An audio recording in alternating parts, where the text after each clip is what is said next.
वेदांत विद्वान, आध्यात्मिक पुरोधा, ज्योतिष के गणतज्ञ आचार्य पंडित राम लखन मेहरी जी का इंडिया फास्ट 24 न्यूज चैनल में स्वागत है। श्रीमान मुकेश जी नमस्कार।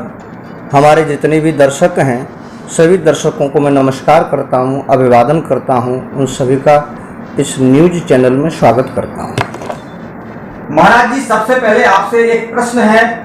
महाराष्ट्र राज्य के पालघर व बुलंदशहर में संतों की जो निर्मम हत्या की गई है, उसको आप वर्तमान परिदृश्य में किस रूप में देखते हैं? मुकेश जी, यह जो संतों की हत्या हुई है, वो संतों की हत्या जो है बड़ी निर्मम और नृशंस हत्या है।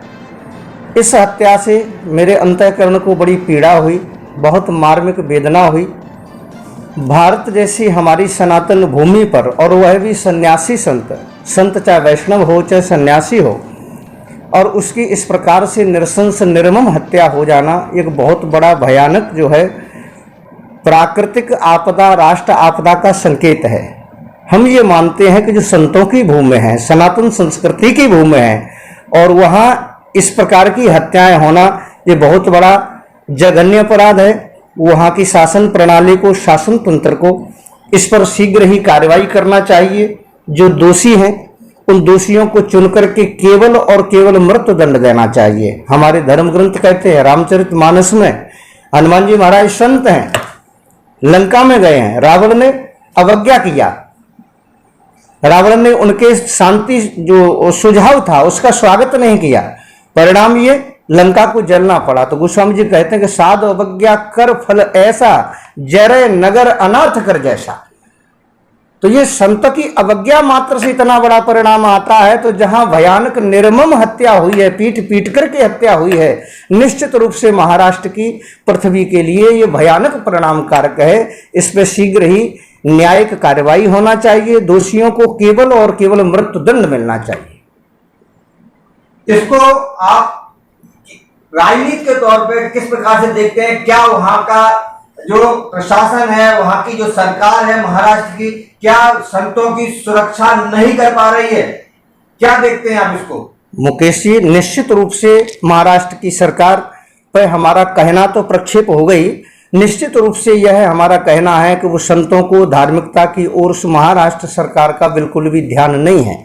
यदि ऐसा होता तो पुलिस तंत्र के सामने, पुलिस की चौकी से उस साधु को, मैंने स्वयं वीडियो देखा था, उस वीडियो में साधु को अपने हाथ से पुलिस वाले जो महोदय हैं, अंगरक्षक हैं, और वो भीड़ को सौंप रहे हैं। ये सबसे बड़ी जो है दुर्घटना है कि जो अंगरक्षक है, जो संरक्षक है, हमारा रक्षा करने वाला है, वही प्रणाली तंत्र हमारा भक्षक बन रहा है। उसके सामने हम कूट रहे हैं, पीट रहे हैं, मर रहे हैं, और वो हमारी रक्षा नहीं कर पा रहा है। तो शासन तंत्र वहाँ का फेल है, अथवा शासन तंत्र हमारी धार्मिकता में, हमारी सनातन संस्कृति में वो अभिरुचि नहीं रखता है, इसलिए हम उससे संतुष्ट नहीं है।